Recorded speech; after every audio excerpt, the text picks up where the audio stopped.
I'm live. Excellent. Thank you, YouTube, for the notice. I guess I'm live right now. Hi, guys. My name is Danika, and I am the founder of Danika Inc. and Studio D. And for the last month, we've been talking a little bit about what our 4 pillars are. So if you haven't seen those, before you jump into today's super sexy topic of sexism and fitness and stupidity, all of my favorite things.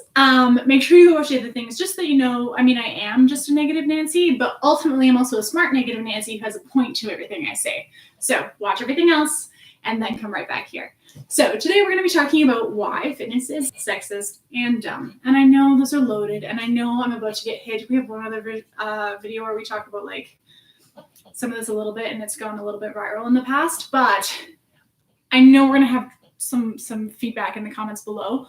Do not hesitate to engage. Like, let's have a really frank, really dynamic, pull no shots conversation around how a lack of curation and an attention to detail around a patient or an individual's, or more importantly, your unique physiology is setting you behind when it comes to your goals.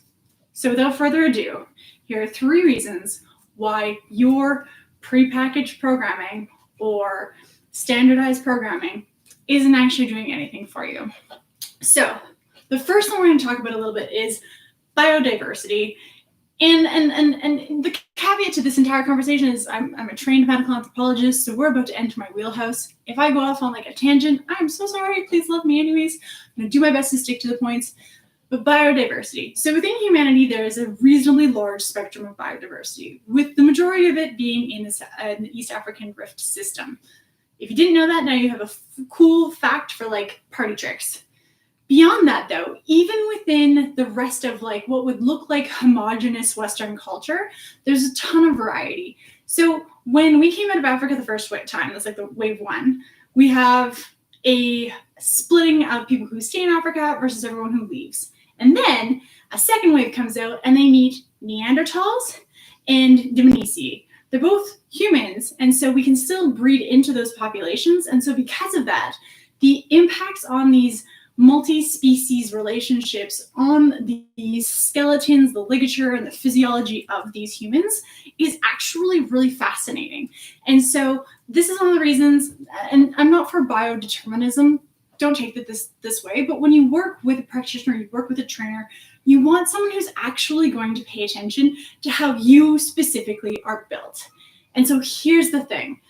Those conversations around the right way to squat, or the right way to do a press, or if you go past 90 degrees is bad for your knees, that's all based off of assumptions of this like normalized, non-existent skeleton that everyone apparently has that's the same. And it's not true even a little bit. And so when you're working with someone, you need to find yourself a practitioner or a clinician or a trainer who's like, well, does it feel bad to go past 90 degrees? Because that's actually what's important.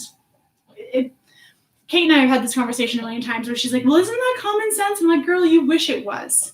So biodiversity in the human species, even in the anatomically modern, in the now human species, is so broad and so vast that if you don't have someone paying attention to your skeleton specifically, you need to get out of there. The second component we're going to talk about, and this is getting into more of that like sex and gender component, is sexual dimorphism and the reproductive pathway, especially specifically for female persons.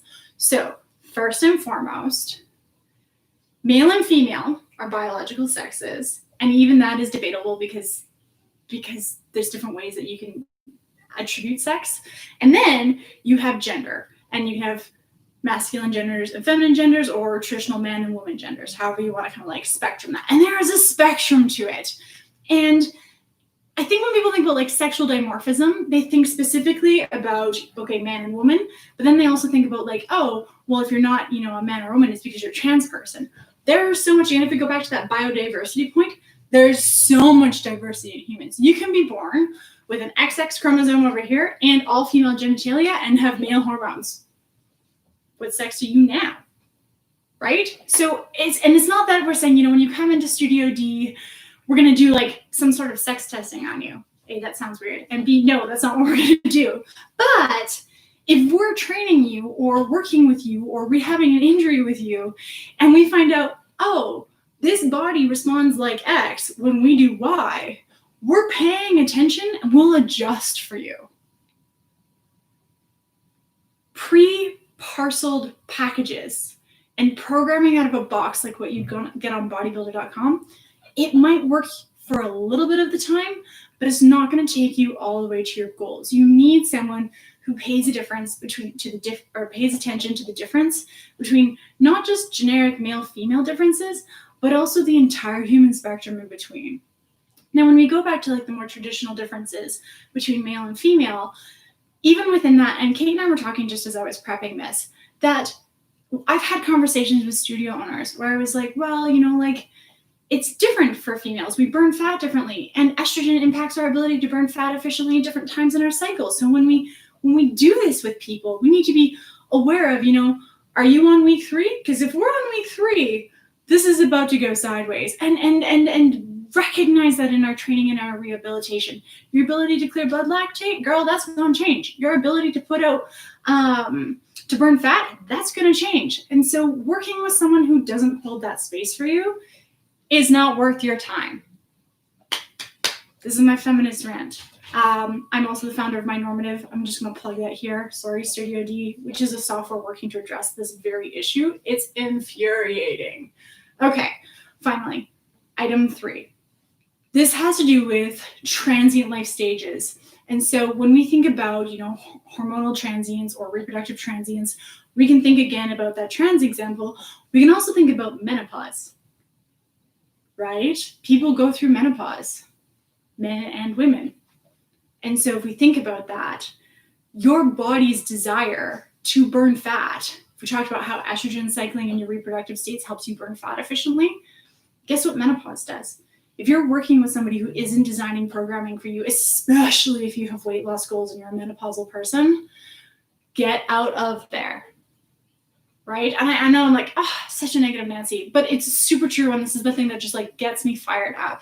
If you are a pregnant woman and you are still running, and that's fine if you are a pregnant woman and you are still running, but you probably deserve an extra cookie at the end, right? Like if you're doing programming that isn't recognizing the fluctuation of your estrogen, the fluctuation of your hormones, even, if you're taking exogenous hormones, so hormones that you are taking orally or through a patch, that impacts your performance so much. And when Studio D, and specifically Kate, when she talks about this on Friday, when she starts talking about curated programming, it's not just like some fancy, like, oh, we're going to build you a set of upper body workouts that are going to do the thing. It means we are going to look at how your body behaves, the mechanics by which it operates, the responses that it has, not just at a physical level, which is like the obvious mechanical component, but at a physiological level. Like what happens cellularly to you when we try this? Because that's so important. And for you to be successful, that's what you deserve, because it's going to make the journey so much easier, so much faster, and so much less painful for you. Like the level of validation that you can get out of having a good team on your side is crazy. I don't want to spend too much time on what Studio D does, because that's literally Kate's job. It's just my job to complain, which is the best job ever. But I just wanted to kind of hop on here and talk about like, Curate is so much more than just the type of programming you get. It's the entire approach to your health. And so if that's something you think that is worth your time, that you want to invest in, that you're like, I have literally never thought about any of these things, please leave a comment down below. Like we're literally here to have a conversation with you about this. If you didn't know, as our creative team member didn't know that she burns fat differently depending on the amount of estrogen she has in her body, if that's like an interesting thing and you're like, yo, no one's ever told me that before, what the hell is going on? Do you want another video about that? Let's do it. Let's produce content that's meaningful and helps you elevate your life, because that is what we're here for, and it's going to be super fun to have you on the journey. So if you like what we're doing here, subscribe to this channel. It's dope. Turn on your notifications, like this video specifically, because it's sassy enough. It's enjoyable, right? You'd like this.